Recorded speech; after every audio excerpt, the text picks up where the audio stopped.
আমি ফ্রি ফায়ারকে সময় দিয়েছি, ফ্রি ফায়ার সেটার অবশ্যই আমাকে একটা মূল্য দিয়েছে। বাট আমি স্বেচ্ছায় সজ্ঞানে একটা কথা বলতে চাই আপনাদেরকে, যদিও বা এটা বলতে আমার নিজের কাছেই অনেক কষ্ট হচ্ছে। আজকে থেকে এই চ্যানেলে আমি আর কোনো ফ্রি ফায়ারের ভিডিও আপলোড করব না। আজকে থেকে আমি ফ্রি ফায়ারকে বিদায় জানাচ্ছি। আর কোনো ফ্রি ফায়ারের ভিডিও আপাতত আমার থেকে পাবেন না। এই হ্যাকগুলো কারা আনতেছে, কারা সেল করতেছে, এই হ্যাকের যে সোর্স কোডগুলো, এই সোর্স কোডগুলো আসতেছে কোথা থেকে? তো যাই হোক ভাই, যদি কোনোদিনও এগুলো ঠিক হয় তাহলে আমি হয়তো ব্যাক করতেও পারি। তাছাড়া আমি আর ফ্রি ফায়ারে থাকতেছি না, এটাই হচ্ছে আমার অফিসিয়াল স্টেটমেন্ট। আজ থেকে ফ্রি ফায়ারে কোনো ভিডিও আমার এই চ্যানেলে আপনারা দেখতে পারবেন না।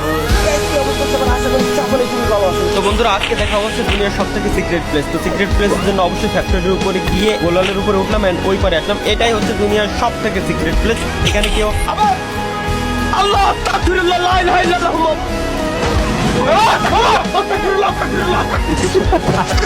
লাস্ট আমি একা সামনে